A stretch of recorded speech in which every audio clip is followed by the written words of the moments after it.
Permíteme, nada más déjeme tomo abro el archivo para que yo me pueda guiar, pues porque leí otra cosa.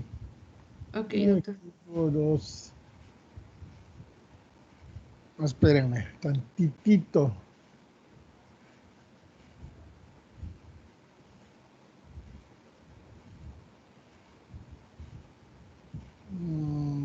Muy bien, adelante, ya lo tengo acá. Bueno, pues esta es nuestra referencia. No sé si alguno de mis compañeros quiere hacer alguna observación al respecto.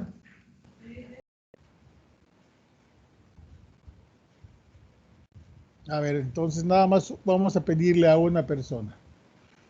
Vamos a pedirle a Mayra. Buenos días. No se oye. ¿Ya se escucha mejor? Ahora sí. Acérquese un poquito más a su micrófono, Mayra. Sí. Ajá, ¿le escucho? Mm, Me parece bien hecha la referencia. Tiene el Muy bien. apellido, lo- los nombres con las iniciales, el título y la abreviación. Igual me apareció de esa forma. Perfecto. No siga, no nos detengamos. Está bien. Gracias, Mayra. Bueno, ¿Sigamos? Bueno, pues iniciamos con la introducción, donde se menciona que la diabetes mellitus es una de las principales causas de morbilidad crónica y de pérdida de calidad de vida, estando previsto un aumento en la prevalencia en las próximas décadas. Y una investigación realizada por el Programa Nacional de Diabetes del Ministerio de Salud Pública y Bienestar Social de Paraguay establece que el 9.7% de la población, o sea, 700.000 personas, padecen de diabetes mellitus tipo 2 y que 1.125.000 se encuentran en la etapa prediabética. El nivel de control de la diabetes mellitus tipo 2, evaluado por la hemoglobina glucosilada, influye en el riesgo a largo plazo de complicaciones micro y macrovasculares. La siguiente, por favor. Okay. Y por lo tanto, los pilares del tratamiento de la enfermedad son el estilo de vida saludable y la farmacoterapia. Sin embargo, pueden observarse falta de efectividad o seguridad en los tratamientos medicamentosos. Y cualquier desviación de los efectos beneficiosos deseados de los medicamentos provoca un problema relacionado con los medicamentos, un PRM. Y dada la elevada prevalencia y la morbilidad asociada con los PRM, entendidos como resultados clínicos negativos derivados de la farmacoterapia, que conducen a la no consecución del objetivo terapéutico o a la aparición de efectos no deseados, es necesario que se implementen estrategias para efectuar un adecuado abordaje de este problema. Y en resumen, eso sería lo más importante de la introducción. No creo que haya gran cosa que señalar. Siguiente.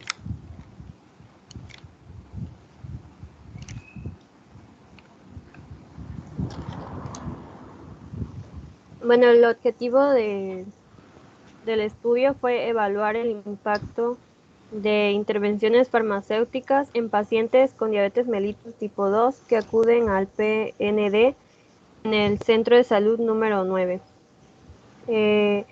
Yo le hice un pequeño cambio al objetivo de cómo debería ser porque se supone que debe contener las características de los pacientes incluidos, la intervención estudiada, las intervenciones frente a las que se compara y las variables mediante las que se evalúa su eficacia.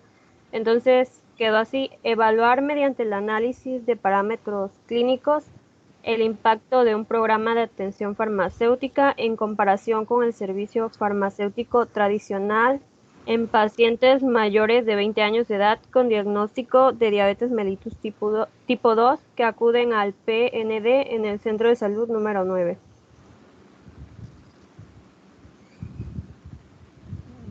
A ver, vamos a preguntarle a... Déjeme abrir mi lista, que no es tan lista.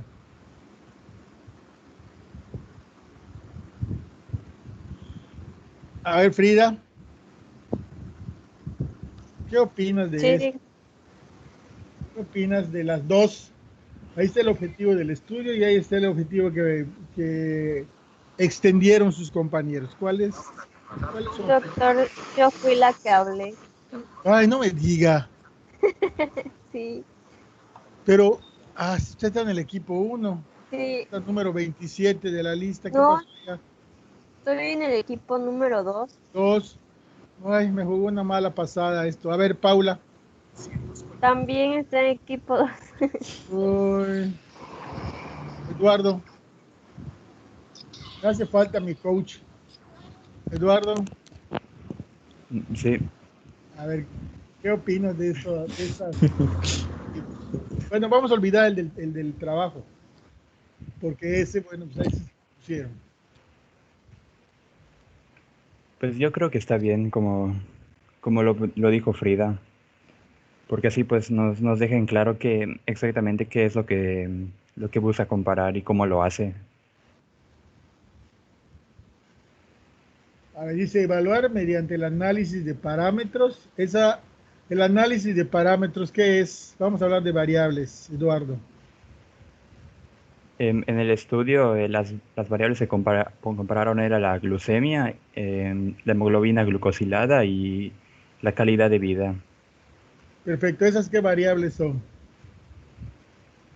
Esas serían dependientes ¿Dependientes de qué? de que hayan tenido o no la intervención. Ajá, ¿y cuál es la intervención? En ese estudio es una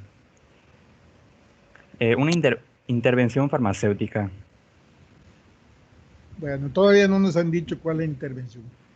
Bueno, de alguna manera está mejor ¿cómo se llama? Está mejor descrito el objetivo que pusieron sus compañeros, porque podemos ver ambas cosas, la variable independiente, la variable dependiente, ¿sí? Y lo que se quiere medir, ¿sí? Y además vemos cuántos grupos tiene, Eduardo, cuántos grupos tiene de entrada el estudio aparentemente. Dos, uno con la Dos. intervención que quieren evaluar y la otra pues la tradicional. Perfecto, Eduardo. Entonces, Yusef, que es vecino Sí, de Eduardo, Yusef, hasta ahorita, con lo que hemos visto, este estudio parece ser un ensayo clínico. sí, doctor, sí es un ensayo clínico, Dime por qué. porque van a comparar a los dos grupos, tanto el grupo intervención como el grupo, este, al grupo control, en donde a la intervención le van a, pues, a administrar lo que es la terapia farmacéutica, mientras que al grupo control solo le van a dar la terapia tradicional y así van a evaluar cuál es más eficaz. Perfecto. Hasta ahorita tiene todos los elementos, faltan otros, ¿eh? Estamos viendo dos elementos que son fundamentales para un ensayo clínico. ¿Sí? Vamos a ver los otros en materia de elementos. ¿Cuáles son esos dos elementos? Primero es la asignación o la manipulación de la variable independiente. ¿Sí? A un grupo le asignamos una variable y al otro grupo le asignamos otra variable. Esa es una condición muy importante para el ensayo clínico. Y el otro, pues, es la comparación. ¿Sí? Hay más elementos los que que deben conformar un ensayo clínico, pero por lo pronto tenemos los dos fundamentales. Vamos a ver adelante. Muy bien, síganle. Muy bien, Yusef. Bueno, aquí tenemos la hipótesis del trabajo. La hipótesis que se buscaba era que existe una mejora de los parámetros clínicos de la glucemia en el grupo con intervenciones terapéuticas a comparación del grupo con tratamiento tradicional en pacientes con diabetes mellitus tipo 2. Ahora pregunta para el grupo, ¿cuál sería una hipótesis nula?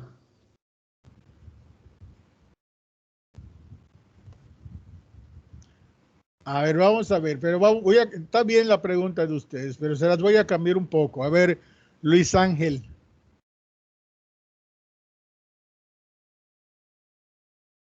¿Estás, Luis Ángel?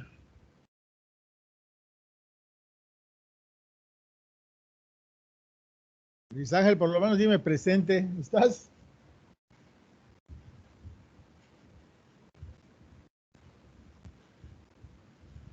Creo que Luis Ángel no está. A ver, Gregorio. Sí, doctor, presente. Eres Gregorio, ¿verdad? Sí. No Luis Ángel. Muy bien, Gregorio. A ver, Gregorio. Si vamos a intervenir un grupo con una maniobra y al otro le vamos a poner una especie de placebo, no le vamos a hacer nada, pero lo vamos a vigilar. Sí, vamos a ver cuál es el comportamiento de su control glucémico en este caso. A eso se refieren sus parámetros, ¿no? Su control glucémico. ¿Sí? ¿Cuáles son las posibilidades no iguales que les podría pasar a estos grupos? Aquí nos pusieron una, que mejoren sus parámetros clínicos. ¿Cuál sería la otra posibilidad? Esta es la lógica. ¿Sí?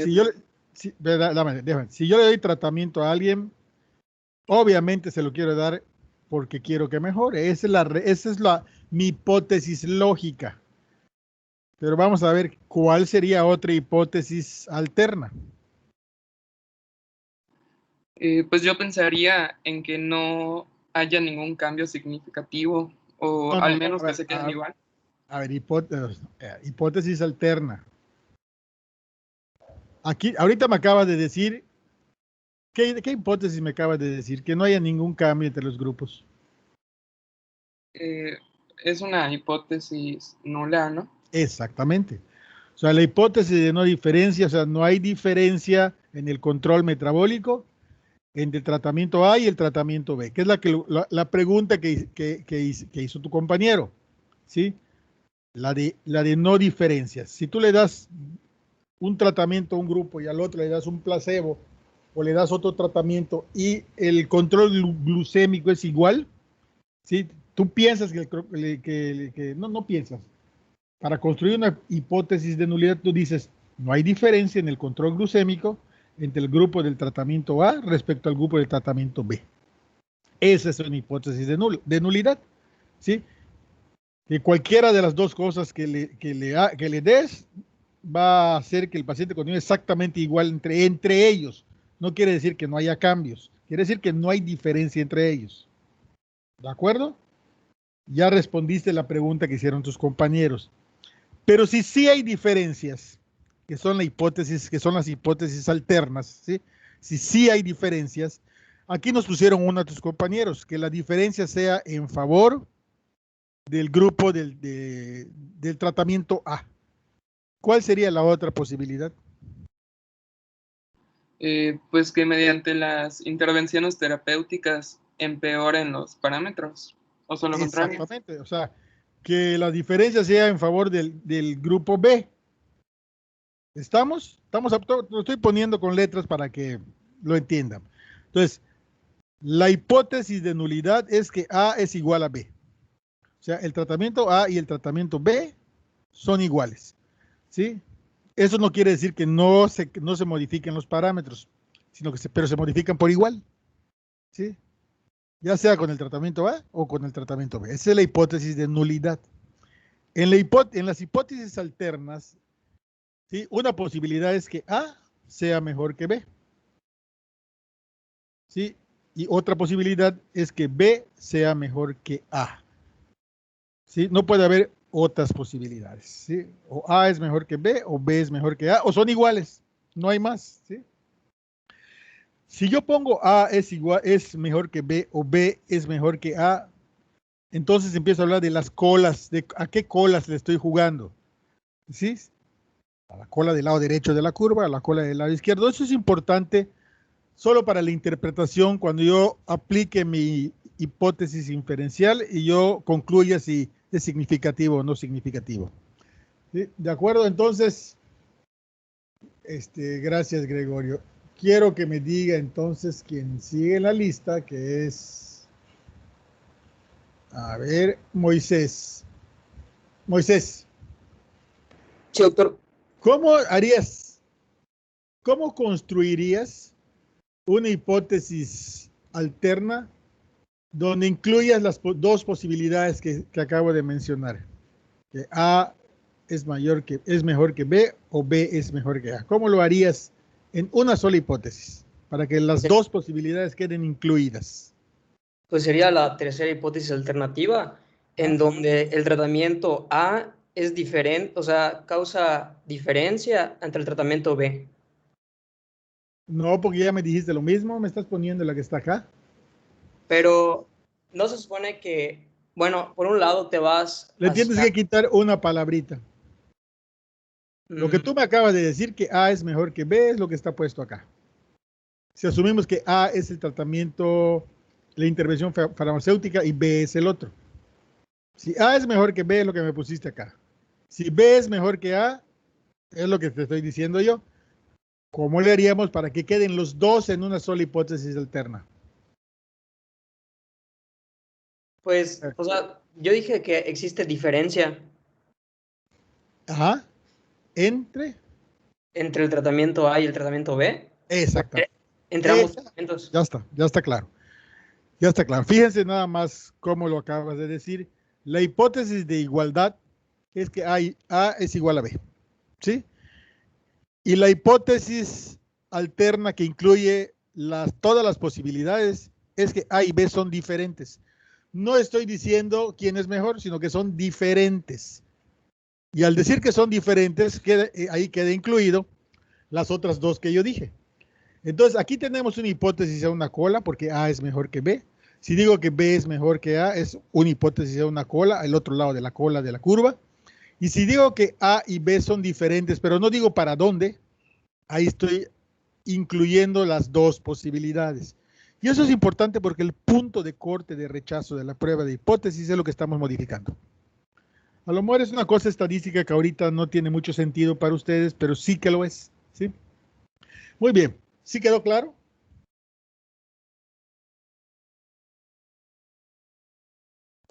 Sí, doctor. Sí, adelante.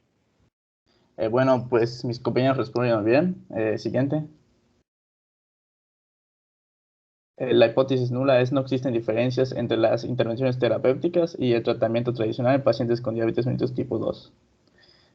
Siguiente.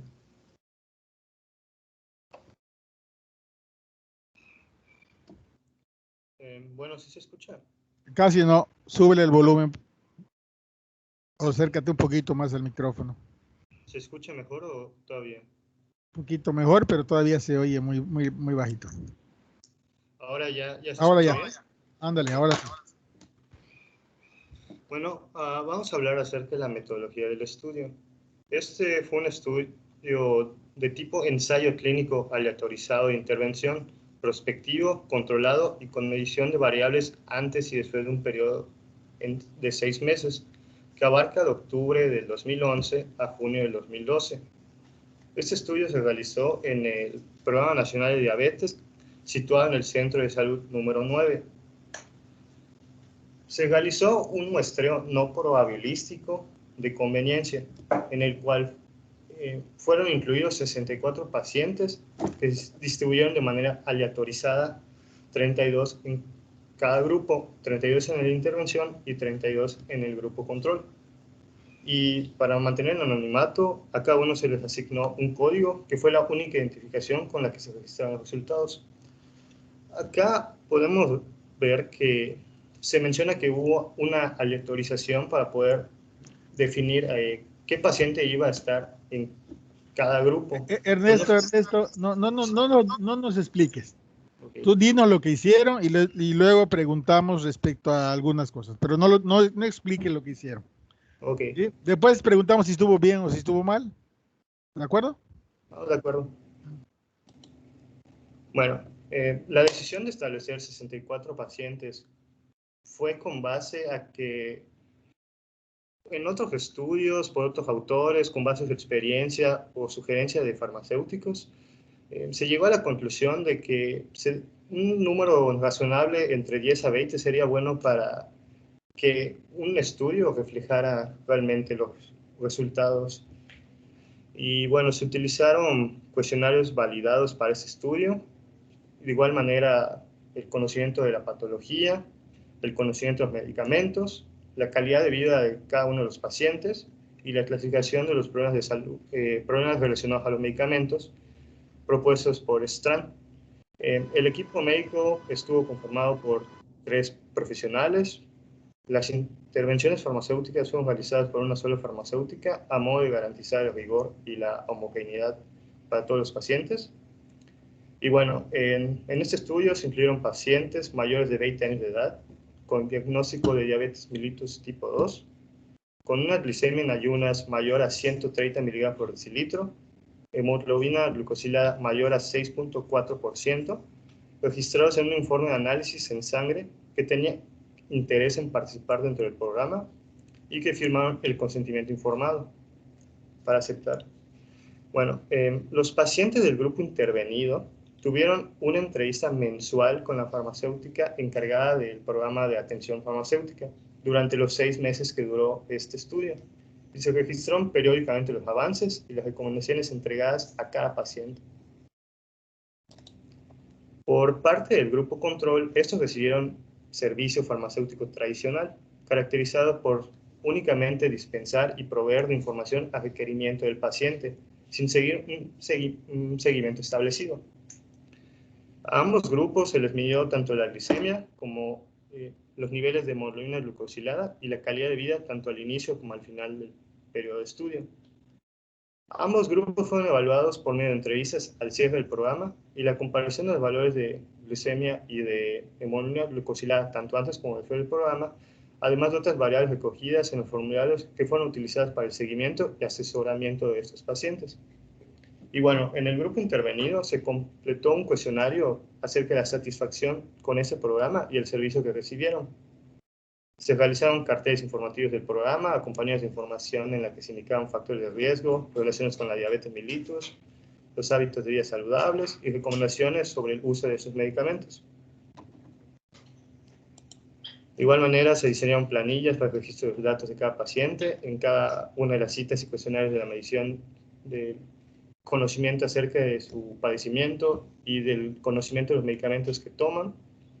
El conocimiento de la diabetes se midió en porcentaje mediante un test de selección múltiple, los cuales comprendían aspectos básicos y claves que debe saber cualquier paciente sobre su enfermedad, como pueden ser síntomas, complicaciones, valores de glicemia y hemoglobina glucosilada, y qué síntomas se relacionan tanto con la hipoglucemia como la hiperglucemia. El conocimiento de medicamentos igual se midió por porcentajes. En el cuestionario se indagaron cuestiones como el nombre del medicamento, la dosis que se utiliza, la frecuencia con la que se toma, la vía de administración, por qué están indicados y qué reacciones adversas le produce a cada paciente. Y para la evaluación de la calidad de vida se utilizó el cuestionario SF3613. Como parte del trabajo también se diseñaron fichas de registro de los parámetros clínicos, cartas de aceptación del paciente para ingresar en el estudio y cartas dirigidas a los médicos participantes. Y ya al finalizar, pues se le dio como un incentivo a todos los que participaron, obsequios como canastos con muestras de alimentos que podrían consumir para mejorar su alimentación. Si siguieran las recomendaciones del Programa Nacional de Diabetes, se les dieron pastilleros para recordar la administración de medicamentos y a todos los participantes se les entregó una constancia del estudio. Y bueno, este estudio fue aprobado por el Comité de Ética. Y esto es toda la parte de la metodología.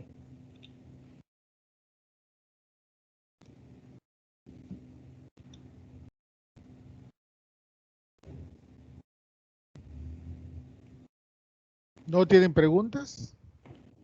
Bueno, la pregunta que iba a realizar era que con el tipo de características que se tiene este trabajo y de acuerdo al diseño del estudio, ¿qué tipo de ensayo clínico es y por qué? ¿A quién le vas a preguntar? A ver. No sé, ¿quién quiere preguntar? A ver, no, pues no te vas, nadie va a querer. Pero vamos a ver a Tala. No, espérate. Luis Ángel.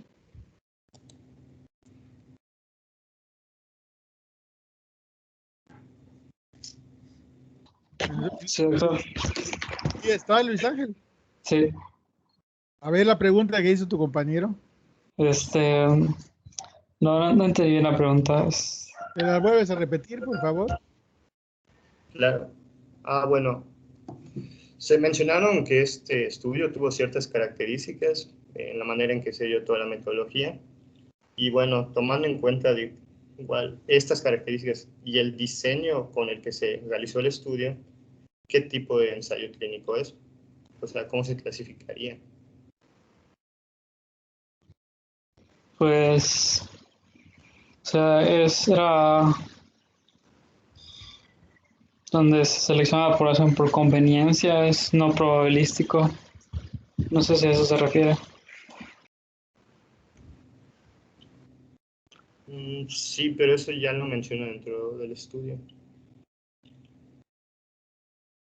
O sea, A ver, ¿por qué no le ayudas, Ernesto? Dale opciones. bueno, a la respuesta a la que quiero llegar, No le digas la respuesta. Dale opciones para que lo ayudes a responder.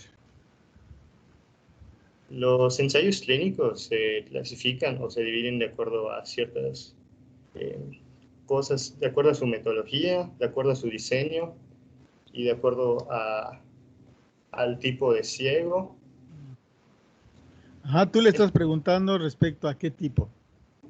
Yo le estoy preguntando con respecto al diseño del estudio. A todo el diseño. Sí. Dale 3 opciones. Puede ser paralelo, puede ser cruzado y puede ser factorial. Y también puede ser de antes y después, ¿no? Así es. ¿Y este qué? Entonces, de acuerdo al tipo de comparación, ¿sí? De acuerdo, Ernesto, le estás preguntando, de acuerdo al tipo de comparación que hicieron, ¿qué diseño es? Si es paralelo, si es cruzado, si es factorial o si es antes y después. Sí. ¿Cuál es? Pues es paralelo. Ernesto, ¿estás de acuerdo? Sí, es correcto, es paralelo. Sí, está bien. Aunque hay un antes y después entre ellos, ¿eh? Sí, ¿Sí? pero es paralelo por el hecho de que los dos grupos mantuvieron el tipo de tratamiento a lo Así largo de es. todo el periodo. Y los compararon entre ellos, ¿no? Así es. Está bien. Síguenle.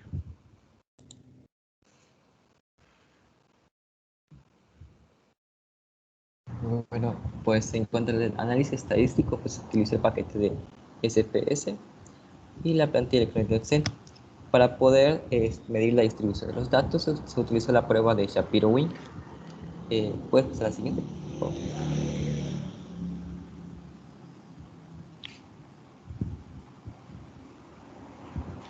Y para las comparaciones de las variables principales de inicio al final, o sea, del mismo grupo pero en diferentes momentos, se utilizarán las pruebas de t-student, de datos pareados, la prueba de Wilkinson, la Chi-Quadrat y la McNeman. Y para la comparación entre los grupos, entre grupo A y grupo B, se utilizó la prueba de t-students para datos independientes y la prueba de Mann-Whitney.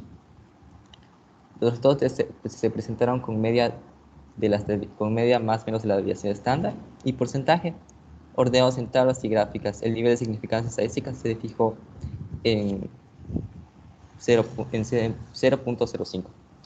¿Aquí alguien me podría decir algo? No sé si alguien tiene algún comentario de esta parte.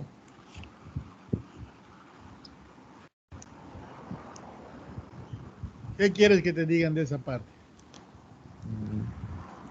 Bueno, no sé si se observaron algo en las pruebas que quizá no pudiese. Es una pregunta, así que yo creo que sí, que es una pregunta un poco rebuscada, quizá, porque sí tendrías que haber investigado sobre cada prueba, pero creo que sí vale la pena mencionarlo. A ver, entonces, vamos a preguntarle a Irene Guillermo. A ver, Irene, responde esa pregunta que te hizo tu compañero, que yo no podría responder porque no entiendo qué me preguntó, pero respóndela, a ver. Tú que estás en el mismo canal, Irene, que tus compañeros. O sea, yo pienso que estuvo bien utilizar primero la de... ¿Cuál fue la de para ver si los datos, para determinar la normalidad y posteriormente ya según la naturaleza de cada variable, si le aplica una prueba en específico, porque sabemos que cada prueba estadística pues depende de la naturaleza de los datos que vas a manejar. De acuerdo, entonces lo que hicieron está bien. Pues en ese punto sí está bien. Sin embargo, aquí en la parte de la parte de la izquierda de los inicio al final, hay un test que, según lo que investigué, quizá no debería ir. ¿Alguien me podría decir cuál es? No, a ver, no, nos tienes que ayudar porque eso ya parece adivinanza. Dinos cuál es el que no debería ir. Bueno, a eso voy. En este caso sería el de chi cuadrada. ¿Por qué no debería ir? Lo que pasa es que las demás pruebas utilizan datos dependientes, tanto la TED-Student, la prueba de Wilcoxon, la McNeema. Estas se utilizan para evaluar un mismo grupo, se pueden utilizar para evaluar un mismo grupo en un antes y un después. Por otro lado, está bien, estás bien, pero te voy a... ¿Cuál es el problema con el estudio? Porque no nos ponen todo lo que deberían poner. Te voy a hacer una pregunta. Supongamos que quieres saber si la proporción de hombres y mujeres entre los grupos, ¿sí?, es igual o es diferente. ¿Qué prueba usarías? ¿Entre los grupos? Sí, la proporción de hombres y mujeres entre los grupos, ¿es igual o es diferente? Vamos a asumir... Ahí sí se utiliza se puede utilizar la chi cuadrada. Exactamente, o sea, entonces no está del todo mal el problema aquí es que no nos están diciendo en qué lo están aplicando. Sí, pero si yo quiero saber, voy a ir un poquito más de lo que pregunté. ¿Quiénes cumplen más con los tratamientos, los hombres o las mujeres? En términos generales, de acuerdo a lo que conocemos de nuestra vida. Mujeres. Las mujeres. Las mujeres son más cumplidas en todo, los hombres somos un desastre, ¿sí? Sobre todo en los aspectos médicos. Ni siquiera vamos a consultar. Las mujeres son más ordenaditas. Bueno, hasta hoy, ¿no? Vamos a ver cómo van a cambiar en sus estilos, pero hasta hoy son más cumplidas y son más ordenadas y son más cuidadosas de su salud. Si yo hago grupos que no estén conformados proporcionalmente entre hombres y mujeres, sí, teóricamente le estaría yo dando ventaja al grupo de las mujeres, al grupo donde hay más mujeres, teóricamente. Entonces, si yo quiero saber si no hay ventaja respecto a la asignación de los sexos, le aplico una prueba estadística y lo que yo espero es que no sean diferentes sus proporciones. Ahí aplica la chi cuadrada. O sea, no está del todo mal. Lo que pasa es que no nos están diciendo en qué la están usando. ¿De acuerdo? Doctor, lo que pasa es que, aquí nos menciona que, no sé si yo entendí mal, que esa prueba se utiliza más, estas pruebas se utilizaron para evaluar el mismo grupo en un antes y un después, no para evaluar entre los dos grupos, porque claro, para evaluar entre los dos grupos, aquí sí se nos confirma que utilizaron lo que es la TED-Student para datos independientes y la prueba de Matt Whitney. A ver, ahí te voy a preguntar a ti. Vamos a hablar de la variable glucemia. ¿Sí? ¿La variable glucemia es una variable categórica o numérica? Numérica. Numérica. Ya solo por el hecho de ser números, ¿sí? ¿Qué prueba parecería que se debería usar? ¿Una paramétrica o una no paramétrica? Una paramétrica. Una paramétrica. ¿Cuál es la prueba tradicional paramétrica para comparar dos grupos? La T-Student. La T-Student. Hay variantes de T. Está la T pareada que sirve para el antes y después y la T independiente. ¿Por qué no usaría yo una T si es lo que tiene más poder para comparar dos grupos cuyas variables que voy a comparar son numéricas? ¿Por qué no la utilizaría? Quizá por la distribución de los datos. Porque no cumpla con los asegúnes que requiero para usar pruebas paramétricas. ¿Sí? ¿De acuerdo? ¿Cuál sería la estadística? La alternativa, la U. Y así vamos resolviendo. Entonces, para el antes y después yo puedo usar una T pareada. Y para comparar entre grupos una T independiente. ¿Estamos? No, ya no nos vamos a meter mucho más en esto, ¿sí? porque sí es importante, pero no es lo fundamental. Aquí tengo que seleccionar de acuerdo al nivel de medición de las variables. Y ambas variables que son las que van a comparar entre los grupos son numéricas. También la hemoglobina glucosilada es numérica. Y solo para acabar, yo quiero cambiar el nivel de medición de la variable para preguntarle, que también lo podemos hacer, Vamos a preguntarle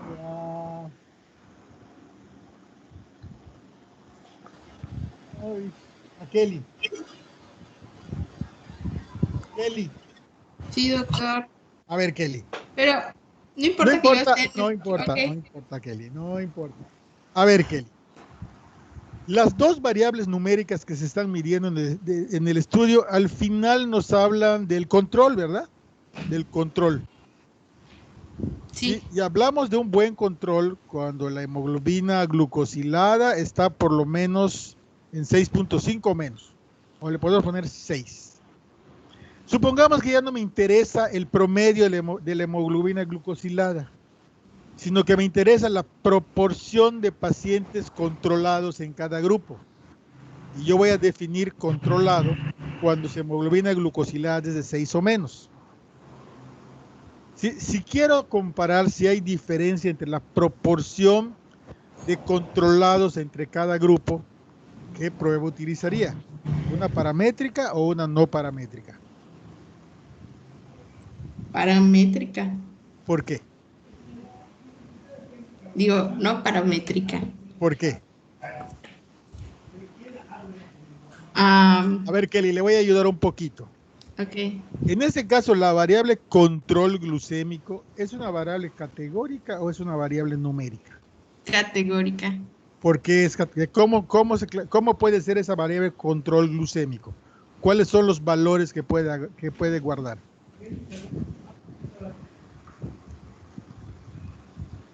¿Cómo puede ser un control glucémico, Kelly? Menor a 6, mayor a 6. Sí, pero eso, ¿cómo se llama? Menor a 6 o mayor a 6, esa es la definición operacional de la variable. Pero cuando vemos que es menor a 6, ¿qué decimos? Que es bueno. No, no bueno, controlado. Controlado, ajá. Y cuando es mayor a 6, no controlado. controlado. Entonces, esta es una variable de tipo categórica. Sí, la variable control glucémico, así como la estamos definiendo, definición operacional, cuando tiene 6 o menos, le vamos a decir controlado. Cuando tiene más de 6, le vamos a decir descontrolado.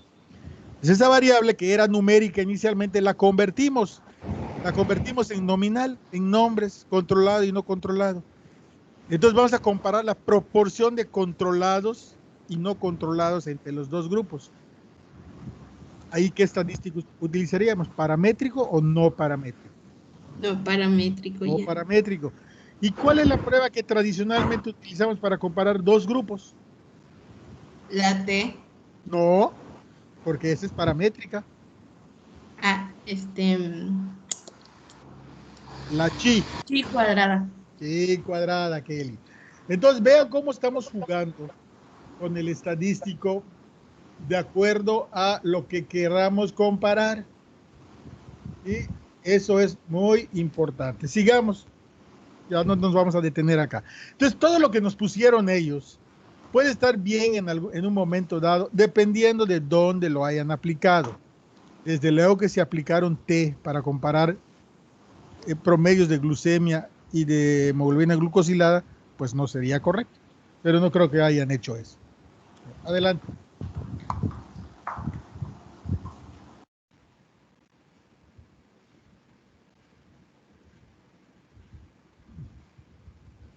Bueno, yo le voy a los resultados de los 64 pacientes que iniciaron en el estudio. Abandonaron 3 pacientes, 2 en el grupo de intervenido y 1 en el grupo control. Y como había dicho el doctor, la mayoría de los pacientes, tanto en control como intervenido, fue femenino en un 72% y 28% fue de sexo masculino. El promedio de edad fue de 55.6 con una desviación de 10 a 0.6 años. La evolución de enfermedad tuvo un promedio igual de 8.9 con una desviación de 8.1 años.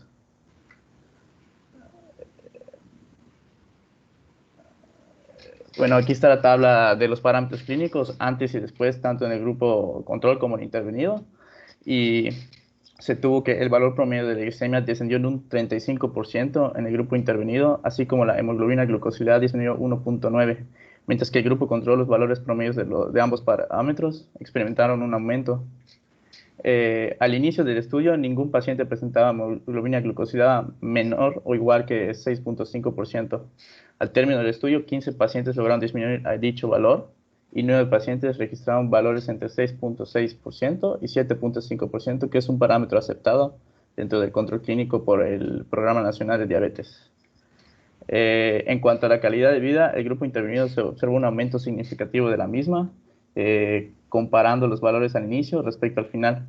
Al comparar entre grupos, se observó una diferencia significativa al final entre ambos. A ver, no le cambies. A ver, vamos a oír a ver. Irene, ya le preguntó a usted, no, ¿verdad? Se la cambié a otro. A ver, Irene.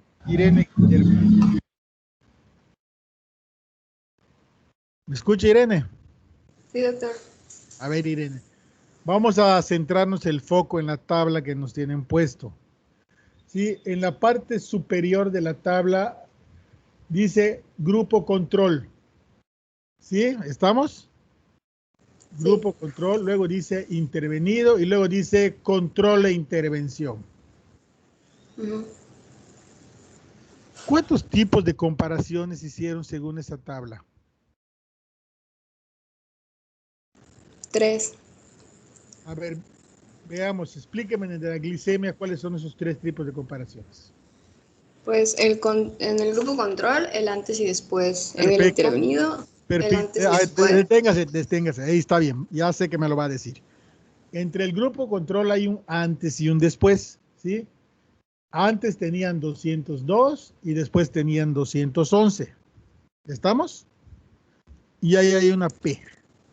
Que dice que la P es de 0.463. Esa P, ¿a través de qué prueba estadística lo deben haber obtenido?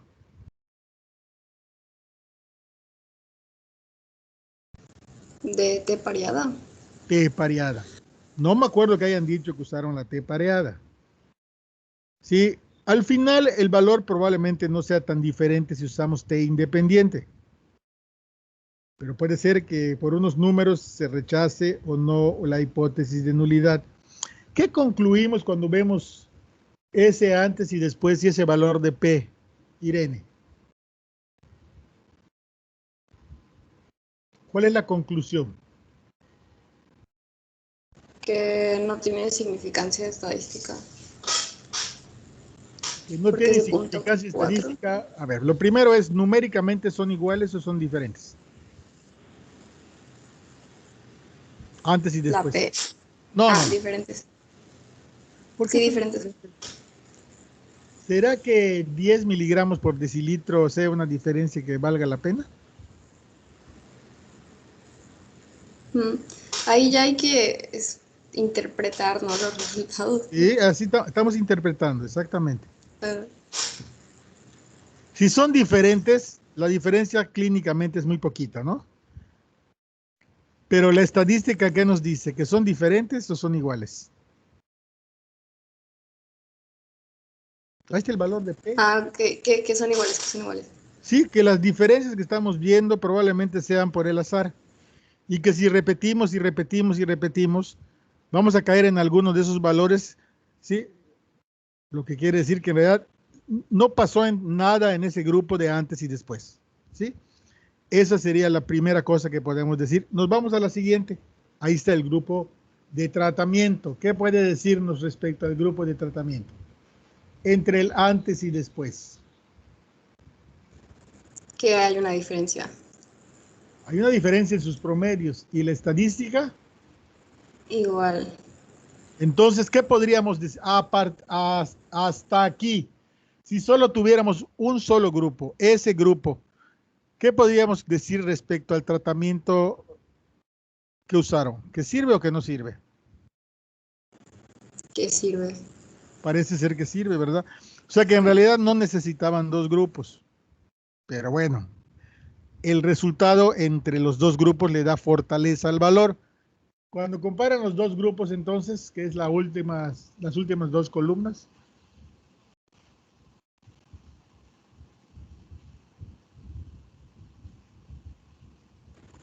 Lo mismo en el grupo intervenido se ve que hay una diferencia. en el grupo intervenido se ve que hay una diferencia, ¿sí? O sea, compararon el 124 con el 211 y nos da una diferencia. Perfecto. Pues así es como le hicieron las comparaciones. Claro que aquí hay muchas cosas que decir respecto a qué es lo que está dando la diferencia. ¿Qué de la maniobra es lo que esté dando la diferencia? Sigamos adelante y eso lo vamos a discutir después. Y así podemos irnos con cada una, ¿eh? Con la hemoglobina glucosilada es exactamente lo mismo. Síganle. Siguiente. Bueno, y esta es una tabla de los problemas relacionados con medicamentos en el grupo intervenido. En total, todos los problemas fueron 80. El número de pacientes que presentaron esos problemas fue de 27. El mínimo y máximo de cada paciente fue de 5 a 1, el rango, y la media fue de 2.7 problemas en promedio, con una desviación de 1.3. Los problemas resueltos fueron 74% del 80. Del 80 problemas que fueron encontrados y fueron significativamente mayores que los problemas que no fueron resueltos. Y... Siguiente. Y bueno, aquí está una tabla de todas las intervenciones que se hicieron, tanto como en intervenir sobre la cantidad de medicamento, intervenir sobre la estrategia farmacológica, intervención sobre la educación del paciente, educar en medidas no farmacológicas, actuación farmacéutica preventiva y el total de todas las estrategias fue de 254. Las razones que dieron estos pacientes como causa del incumplimiento de su medicamento fueron principalmente por la disponibilidad de los mismos y el olvido en un 30 o un 27% respectivamente. Determinar estos casos fue relevante para poder plantear las intervenciones farmacéuticas y motivar el cumplimiento de la farmacoterapia. Igual se muestra la clasificación de las intervenciones según la estrategia que se realiza sobre la cantidad de medicamento, la estrategia farmacológica, la educación al paciente y las acciones del farmacéutico para la prevención. Cabe resaltar que en cada cita se realizó la educación sanitaria sobre las medidas no farmacológicas. Del total de intervenciones realizadas, ¿alguien que decir algo? Síguele, hasta que lleguemos a la parte de sesgos y validez. Siguiente.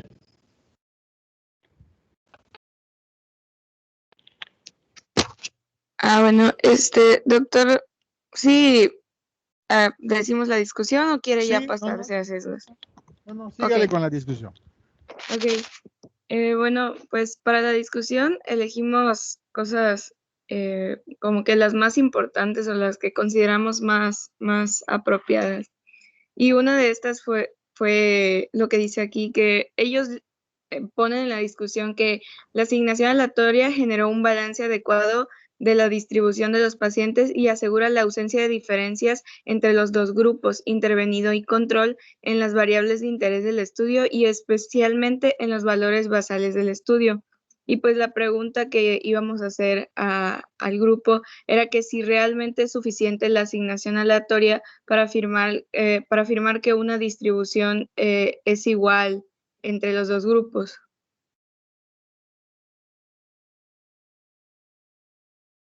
Pues yo creo que no, que depende igual como de las características, o sea, de cómo realizaron esta aleatorización, ya que de hecho en el estudio no mencionan cómo lo realizaron, si fue por grupos o, pues sí, no lo dicen, entonces no se puede asegurar si realizaron un correcto método para realizar la aleatorización.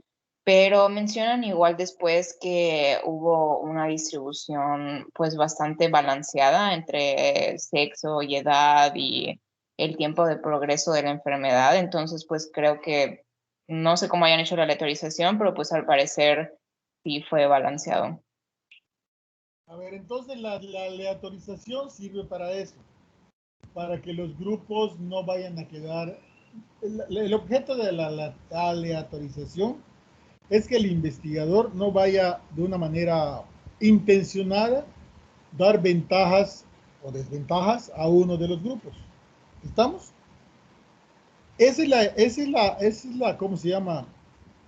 Esa es la intención de aleatorizar. Sin embargo, ellos tendrían que habernos puesto, y no lo veo aquí porque tengo las tablas frente a mí, cómo quedaron distribuidos los grupos. Si verdaderamente le quedaron bien distribuidos, o no les quedaron.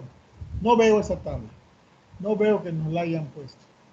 Y lamentablemente, como no pude ver el detalle del trabajo, no sé si adentro lo dice, pero ciertamente la respuesta que nos acaba de dar, ¿quién nos la dio? ¿Quién habló? Jimena. Jimena, esa es la respuesta correcta, ¿no? Para eso es la aleatorización, y por lo menos aquí la hicieron, pero no nos muestran cómo quedaron conformados los grupos respecto a las variables de interés que podrían dar una diferencia sin que sea resultado de la intervención, como por ejemplo los años de evolución de la diabetes, como por ejemplo el sexo, ¿sí? El tipo de tratamiento, ¿sí? El tipo de dieta, la presencia o no de ejercicio, el tipo de trabajo. O sea, son muchas cosas que pueden hacer que haya un cambio, ¿sí? Pero aquí pues no lo hay, ¿no? Pero la respuesta es correcta, ¿sí? Síganle. Igual, doctor, me gustaría agregar que también había leído que igual para que sea suficiente la asignación aleatoria, se debe tener que contar con un tamaño muestral requerido. Y pues en este caso los autores hicieron un tamaño muestral con base a otros autores y recomendaciones y experiencia, más no sacaron su propio tamaño. Entonces eso igual podría influir. A ver, Moisés, en la asignación aleatoria de los tratamientos, no tiene nada que ver el tamaño de la muestra, ¿sí? ¿Por qué? Porque tú agarras a tus 60 pacientes, ¿sí? A cada paciente le haces un papelito, por ejemplo, del 1 al 60, y lo metes a una tómbola, a un frasquito, y tú tienes tratamiento A y tratamiento B. Cuando te llega un paciente, agarras, le metes la mano, sacas tienes en otro frasquito los tratamientos A y el tratamiento B, 30 y 30. Entonces, sacas un papelito de un frasco y sacas un papelito del otro y así es como vas asignando los tratamientos. Ahí no tiene nada que ver el tamaño de la muestra, ¿sí? Cualquiera que sea el tamaño de la muestra, esa es una de las formas correctas de asignar un tratamiento. O sea, sí, pero no me refería tanto al tratamiento, sino a la distribución homogénea de la población. Ah, bueno, esa es otra cosa. Eso se refiere al muestreo. ¿Sí? El muestreo, tú debes ver que son dos procesos en momentos diferentes, ¿sí? Tú tienes que tomar una muestra homogénea o una muestra en bloques, dependiendo de lo que quieras. Pero de esa muestra que tomas, ¿sí? Lo que tú tienes que hacer es, aún por más parecido que sea un paciente al otro, en sus características, no van a ser iguales. Entonces, lo que tú pretendes es que las diferencias y las igualdades queden distribuidas por igual entre los dos grupos. Antes de eso, tú tienes que decidir si tu grupo de selección representa a lo que tú quieres estudiar, ¿sí? Esa es la técnica de muestreo. Y antes de eso, tú estimas un tamaño de la muestra para que decidas si el tamaño que estás obteniendo puede representar al pastel que vas a estudiar. Entonces son pasos del mismo proceso que nos pueden hablar de la validez interna o de la validez externa del estudio, ¿sí? Pero en la asignación del tratamiento no tiene nada que ver el muestreo, ¿sí? Claro que el muestreo tiene que ver con la representatividad y a quién van a ser equiparables esos resultados que vas a obtener, ¿sí? Pero regresándonos al punto, el punto de la aleatorización, lo que pretende hacer es no darle ventaja a ningún grupo, que por igual queden distribuidas las igualdades y las diferencias, pero hay que demostrar que eso sí quedó, Necesitamos la tabla que nos diga, son iguales en el sexo, son iguales en el tiempo de evolución, son iguales en el control, en el descontrol antes y después. Porque ¿qué pasaría si en un grupo me quedan los controlados y en el otro me quedan los descontrolados? Pues de entrada ya le estoy dando ventaja a un grupo, ¿sí? Aunque lo estamos viendo en los valores, ¿eh? En los valores a ambos grupos, si vemos la tabla número 1, ponla por favor la única tabla que nos pusiste, si la pones por favor.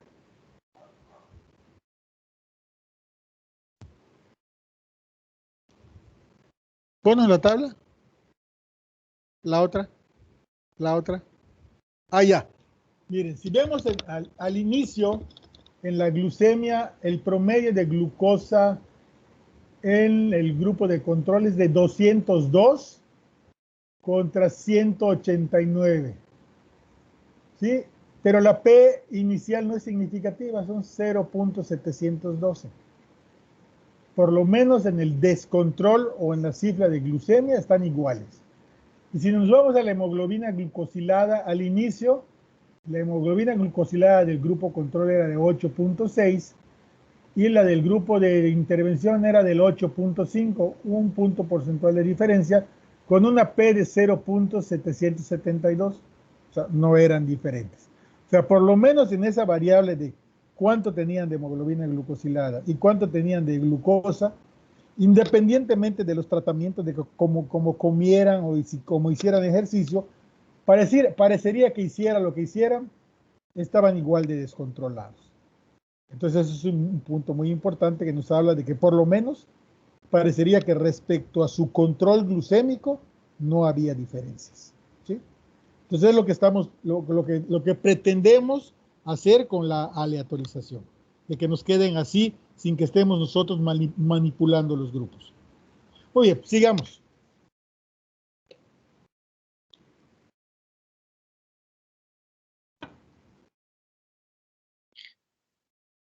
Bueno, la siguiente pregunta es que ellos dicen que la mayor participación de pacientes del sexo femenino coincide con estudios anteriores que llevan a suponer que las mujeres toman mayor conciencia sobre el cuidado de la salud, pero ¿es posible que este hallazgo tenga algo que ver con el proceso de selección y pues no con lo que ellos dicen de que coincida con estudios anteriores más por la selección que ellos utilizaron que porque realmente sea un hallazgo? Esa es la pregunta. Vamos a, como ya estamos sobre tiempo, nada más explíquenos, Paula, ¿cuál sería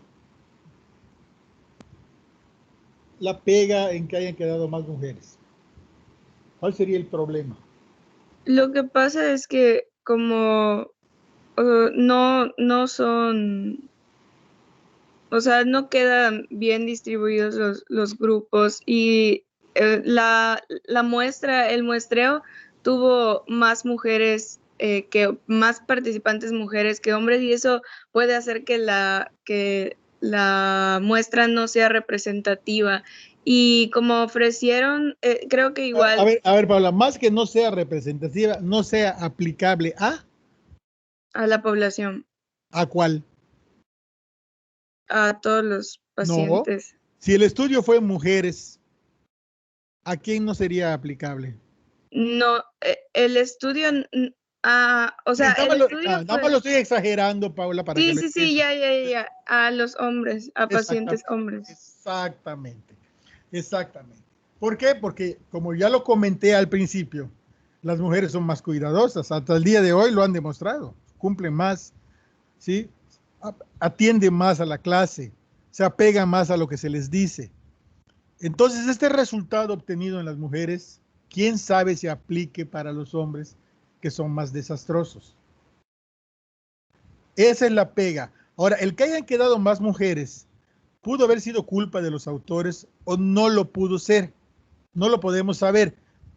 ¿Sí? ¿Por qué? Lo que pasa es que ellos dieron, o sea, ellos ya sabían que las mujeres supuestamente tienen más conciencia sobre su salud y utilizaron incentivos relacionados con la salud para los participantes del estudio, porque lo que les dieron de incentivo fue una canasta de alimentos saludables, algo así, que entonces eso pudo haber influido en que hubieran más mujeres, porque quizás y los hombres, como no se preocupan por su alimentación saludable, pues no les interesaría ganar ese incentivo al entrar al estudio.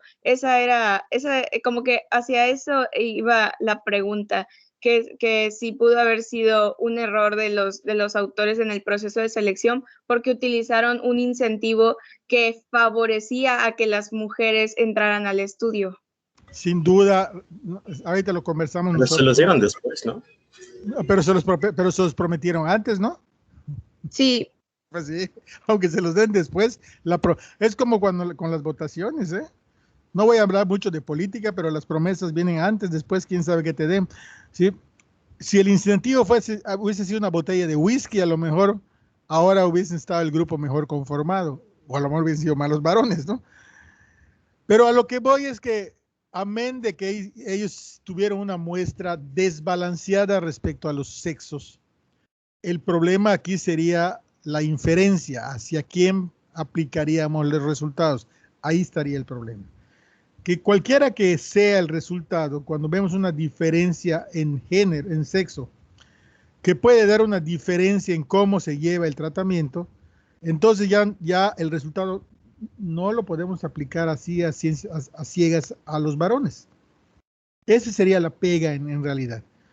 Cualquiera que haya sido el error que hayan cometido antes, la pega viene a la hora de aplicar el resultado.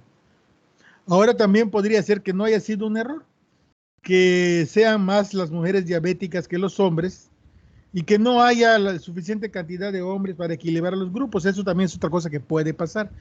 Pero amén de lo que haya pasado, lo que podemos decir ahora, que si el grupo está conformado por muchas más mujeres que hombres, ahí está la pega. ¿Quién sabe si el tratamiento funcione igual en los varones?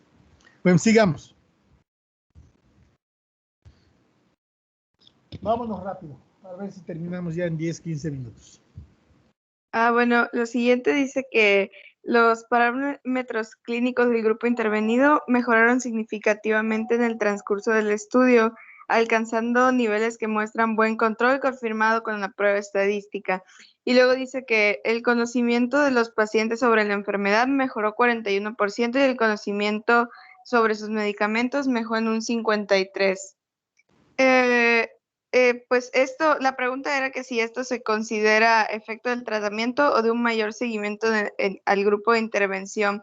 Lo que pasa es que ellos, la intervención que ellos propusieron tenía una mayor, un mayor seguimiento, tenían más cosas el grupo intervenido, entonces era un poco obvio que iban a haber mejoras en el grupo intervenido porque pues les daban mayor atención, le daban una mejor calidad en la atención de pues su salud. Entonces, pues a eso queríamos llegar, ¿no? Que que quizás sí tuvieron una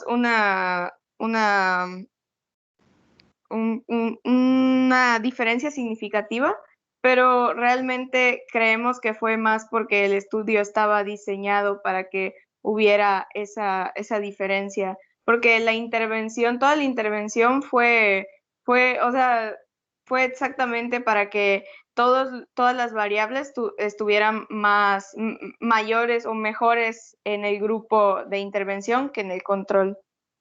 ¿Pero eso está bien o no está bien, Paula? Pues le podría sesgar porque, sí tienen un mayor seguimiento, tuvieron un mayor seguimiento en el grupo de intervención cuando se supone que deben de ser pues iguales, que se le debe de dar el mismo seguimiento, pero ese seguimiento mayor se le atribuyó a la intervención, se atribuyó como parte de la intervención. Claro. Entonces sí, pero pues creo que había otras formas de probar sin que hubiera tanta diferencia pues entre los grupos. Ahora, eso ya lo voy, ahorita voy a intervenir yo, pero vamos a ir antes de que yo meta la cucharota a Irene. A ver, Irene. Sí, yo lo entendí diferente. Ese mayor seguimiento, entre comillas, es porque en sí la intervención consistía en eso, en darles una mayor atención en farmacéutica.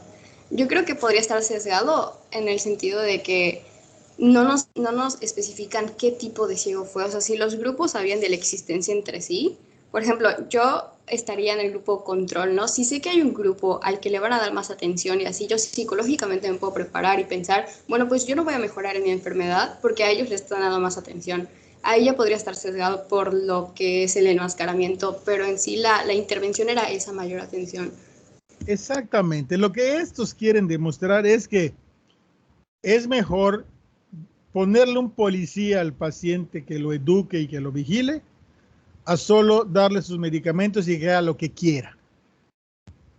En realidad, lo que querían demostrar ellos es que estar sobre el paciente, enseñándole y vigilándole, mejoraba el control, no porque le estés enseñando y vigilando, por las acciones que implicaban enseñar y vigilar.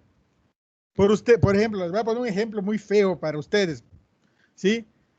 Si yo les paso lista a la hora de la clase, ¿sí? Respecto a si no les paso lista, la proporción de asistencia sería la misma. ¿Sí o no? No. ¿Verdad que no? Si yo les dejo que ustedes hagan lo que quieran sin pasarle lista y que me diera igual, si llegan o no llegan, pues va a haber muchos que se van a tirar de panza. No van a entrar. Entrarán los que tienen otro nivel de conciencia. Eso no quiere decir que los demás sean inconscientes, ¿eh? Lo estoy poniendo como un ejemplo muy burdo.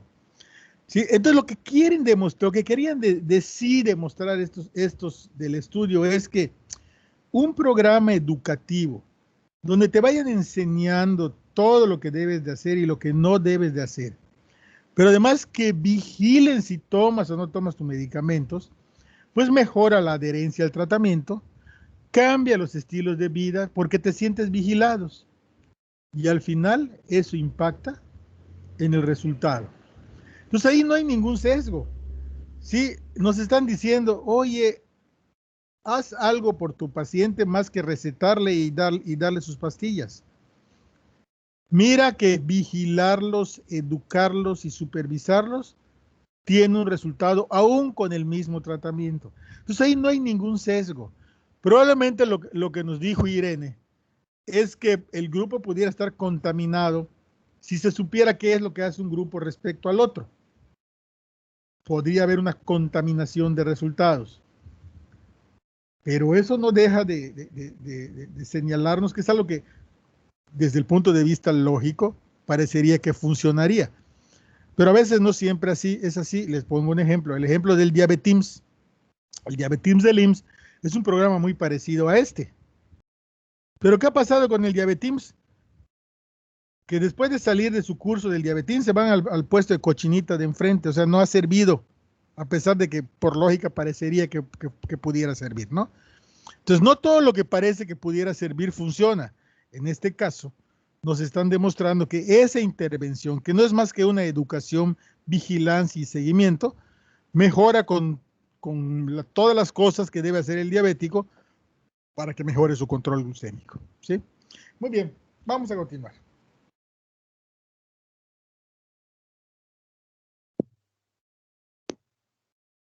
A la siguiente.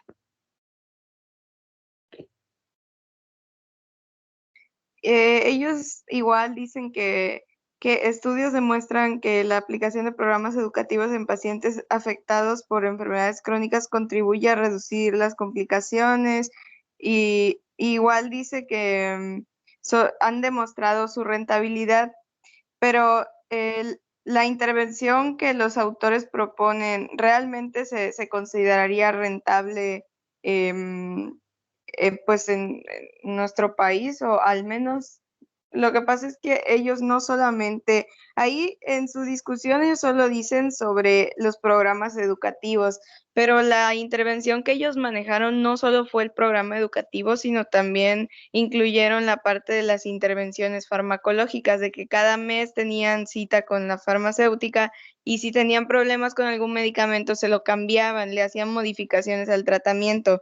Entonces, quizás, o sea, ellos la parte educativa que recibían sí fuera rentable, pero pues todo lo demás que ellos decían de tener citas con la farmacéutica y estar cambiando el tratamiento en caso de que pues al paciente no le gustara, pues eso pues no lo consideramos muy rentables, al menos en nuestro país. A ver, Paula, perdón que yo le interrumpa. A ver, necesito que me ayude, porque para usted, ¿qué es que sea rentable? Es sostenible económicamente, quizás. Económicamente sostenible, está bien, estemos Sí. claros. Deténgase, que nada más ya le escuché. Usted, entre todo lo que nos ha dicho, considera que no es sostenible o rentable, que es mucho gasto para lo que se puede conseguir. ¿Es así? Sí, o sea, sería un gasto tanto para el sistema como para si alguien quisiera aplicarlo de forma privada, igual sería mucho gasto. Sí, muy bien, esa es su opinión, Paula, y yo la respeto mucho. Pero vamos a oír a Joaquín respecto a eso. Rápido, Joaquín, ¿qué opinas? Ya no estamos sobre el método, estamos ya tomando decisiones, ¿eh? Ya estamos del otro lado, estamos asumiendo que esto funciona y ya estamos tomando decisiones en base al resultado. Ya no tiene nada que ver con el resultado, propiamente dicho. Entonces, Paola nos dice que para ella no es rentable, ¿no? Que va a ser mucho costo, que es imposible, ¿sí? Que no se puede, sobre todo si son privados, no lo puede pagar el paciente. Cosas en las que tiene razón, ¿no? Pero yo quiero escucharte, Joaquín. ¿Tú qué opinas?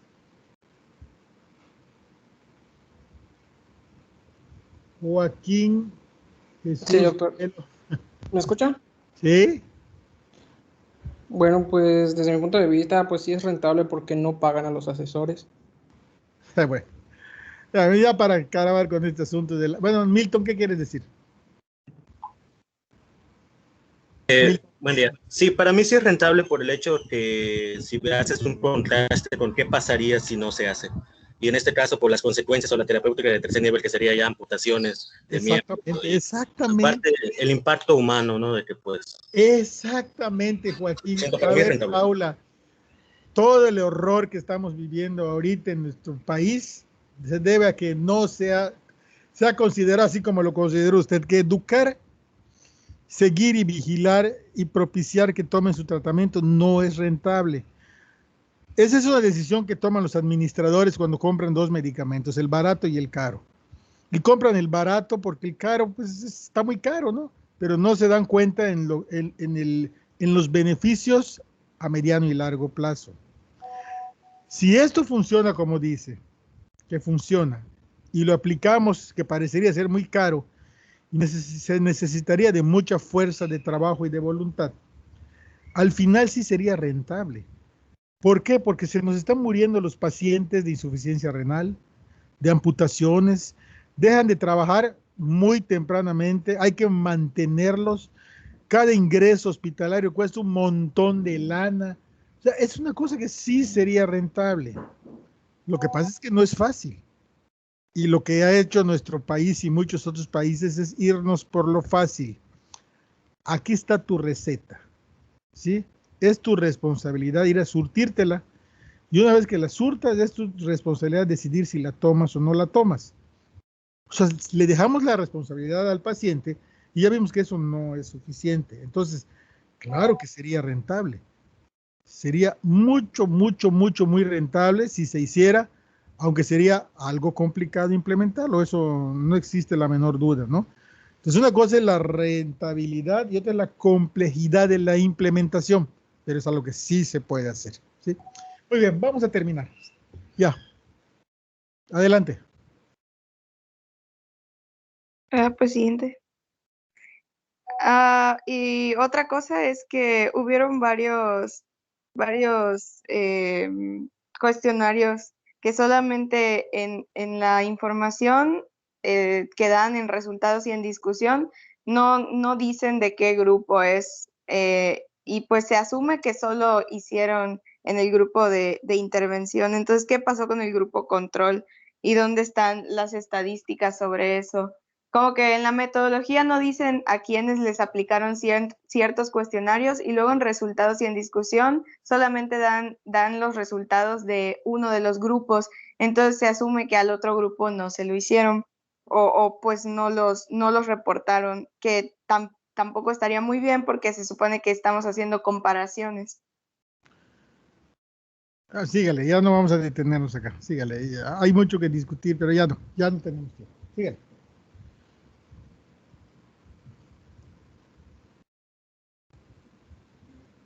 Bueno, ya vamos a hablar acerca de los sesgos.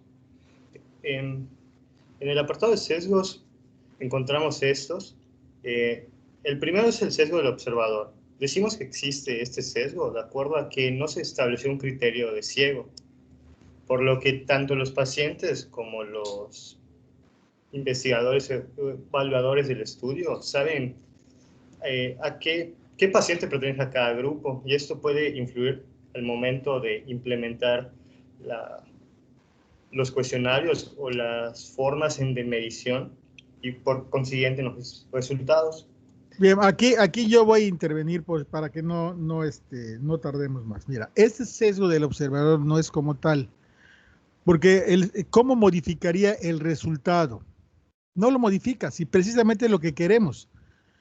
Lo que queremos es demostrar que el ser observado impacta positivamente. Entonces, quizá el problema es no cegar al paciente, porque ya nos lo dijeron antes. Si los grupos saben de los tratamientos, ¿sí? Y algún grupo en el grupo control quiere estar bien, hace lo que hicieron en el otro grupo, eso puede contaminar el resultado. Ahí estaría el problema, pero no en el observador. ¿Estamos? Síguele. Sí. Bueno, de detección, nosotros pensamos que existe este sesgo porque, bueno, de igual manera, como no existió el criterio de ciego, puede haber tal vez una mayor disposición a examinar las variables con más detenimiento en el caso del grupo de intervención, que es lo que queremos probar. Ahora, en el caso del grupo de medición, acá ya estaría mal lo que pusimos por el hecho de que se llegó a la conclusión de que la atención o los cuestionarios que se le dieron exclusivamente al grupo de intervención se respetaron únicamente por el hecho de la naturaleza del estudio. Bueno, ya reconociste que estaría mal. ¿Por qué estaría mal? Porque eso es lo que queremos demostrar, ¿no? Sí. Pues si lo que queremos demostrar no lo hacemos, pues entonces ¿cómo estamos? En este caso no aplica. Lo que queremos demostrar es que la vigilancia, el poner un policía y el poner un maestro, mejora el control. Entonces, obviamente eso no es un sesgo en la medición. Es lo que queremos demostrar. ¿Sí? Síguele. De contaminación, decimos que no hay porque no hay evidencia de que algún paciente de cada grupo tuviese un tratamiento de manera distinta al que no le respecta. O sea, los de intervención tuvieron su tipo de tratamiento o de intervención y los del grupo control se entiende que siguieron igual con su mismo tratamiento que tenían. En el caso de asignación, ahí nos quedamos con la duda por el hecho de que no se especifica cómo fue la aleatorización que se utilizó, por lo cual no podemos decir que se haya clasificado a los pacientes de la manera adecuada. A ver, Ernesto, nada más, no hay que ser muy estricto. Sí, ellos dijeron que hicieron la aleatorización, ¿sí? ¿Estamos? Sí. Lo que no dijeron es cómo. Por eso lo pusimos con una... Pero no podemos decir que sea un sesgo. ¿Sí? ¿Por qué? Porque seguramente la revista no les va a permitir poner todo el detalle del protocolo. Entonces, en una publicación a veces es suficiente con que digamos que hicieron la aleatorización, ¿sí? Tenemos que confiar de alguna manera en que lo hicieron bien. Entonces no podemos poner que esto es un sesgo. ¿De acuerdo? Estoy de acuerdo contigo. Sí, si yo te evalúo tu protocolo de tesis, yo quiero, y me dices que vas a aleatorizar, yo sí voy a querer que me digas en tu protocolo cómo lo vas a hacer. Pero en una publicación no se puede. ¿Sí? No te lo permite el editor porque ya quedarían muchas hojas. Entonces vamos a quitar ¿no? Muy bien. ¿Sí? Adelante. En el caso de pérdidas, lo pusimos por el hecho de que en los dos grupos hubo la pérdida creo que en el de intervención fueron 2 pacientes y en el de control creo que fue 1, pero en este caso en los resultados no se reflejaron la evaluación de ambos o el análisis de todos por igual. A ver, te voy a decir yo rápidamente. Si es 2 en un grupo y 1 con el otro, no hay ningún problema. Porque para que haya un impacto en el resultado se necesita una pérdida de por lo menos el 20%. Okay. Sí, y 2 y 1 pues no son el 20% de ninguno de los grupos. Entonces aquí no hay problema. ¿De acuerdo? Sí, entiendo. Solo que como había leído que en el caso de que haya alguna pérdida, de todos modos se tiene que analizar. De acuerdo, sí. Exactamente, en el grupo de intención de tratar se deben meter. Sí, ese sí sería un asunto. ¿Sí? Síguele. Y bueno, por último, con intervención, por el hecho de que no hay evidencia de que en cada grupo fueron intervenidos de acuerdo a lo mencionado y no hubo algún factor de más que pudiese afectar en los resultados del estudio, ya sea para sobreestimarlos o subestimarlos. De acuerdo, ahí sí.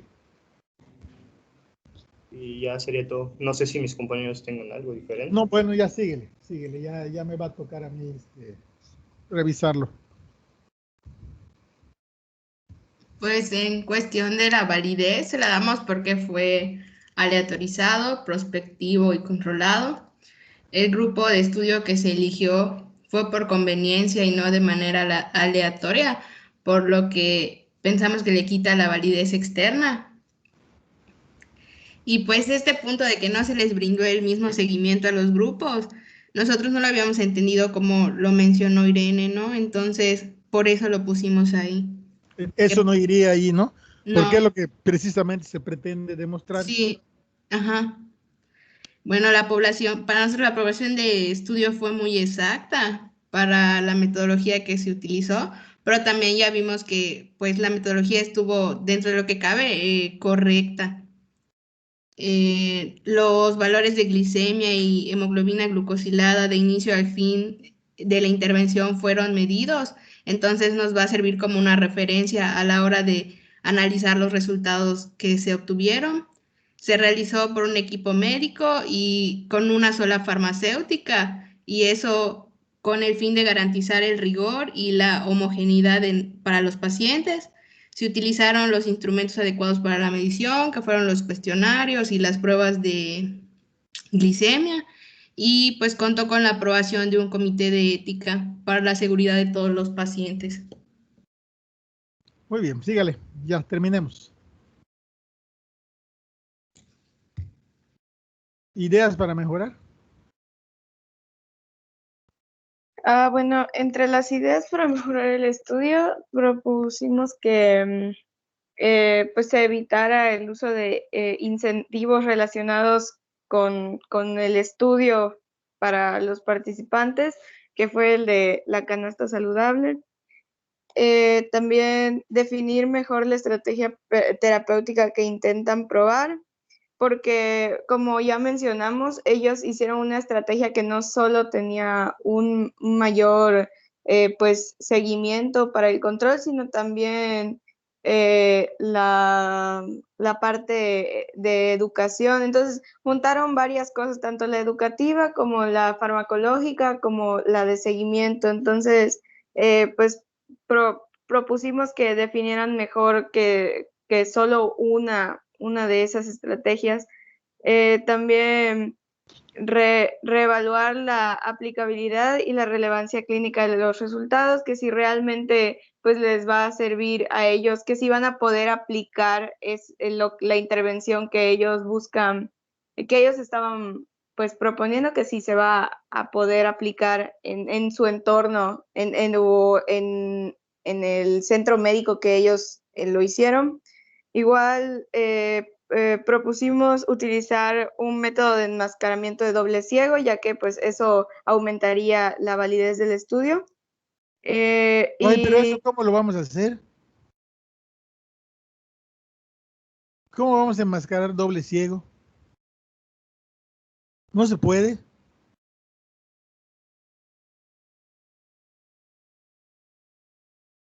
¿Qué pasó ese? No se puede porque es voluntario, ¿no? Solo a los Está muy voluntarios. difícil, ¿no? Está muy difícil. Tendríamos que contratar a alguien para decirle, mira, toma el grupo, ahí toma el grupo, pero no importa, ahí no hay mucho problema, porque precisamente estamos demostrando a quién habría que cegar respecto a las intervenciones, a los pacientes, que no sepan los pacientes que puede existir algo que mejore su condición y que se comuniquen entre ellos. Pero al final, para los investigadores, lo que quieren demostrar es que ponerle empeño y echarle las ganas a un grupo tiene un resultado benéfico respecto a otro. Así que ahí no tiene nada que ver el cegamiento, no importa, pues. Sí, es lo que precisamente queremos demostrar, que dedicarle tiempo y paciencia a un paciente hace una diferencia. Sí, no vale la pena cegar. Adelante. Ok. Y pues ya lo último fue que realizaran el mismo seguimiento y los mismos cuestionarios a ambos grupos, porque como ya comenté que hubo cuestionarios a los que no se le realizaron a todos los grupos y al final no especifican a qué grupo, los resultados no especifican a qué grupo se refieren. Y eso fueron todas las ideas que propusimos para mejorar el estudio. Muy bien, algunas sí, una que otra no, pero bien. Bien. Bueno, vamos a dejarlo aquí. Ya estamos sobre el tiempo. Pueden quitar sus diapositivas. Pues gracias a ustedes. Con esto ya terminamos el curso. Tengan un poco de paciencia para su calificación final, porque a mí me toca calificar esta y el de casos y controles y ando atrasadito. Pero yo espero que el lunes o ya en el transcurso de la siguiente semana ya estén listas las calificaciones. ¿Sí? ¿Pueden dejar de grabar, por favor? Ya las quitaron.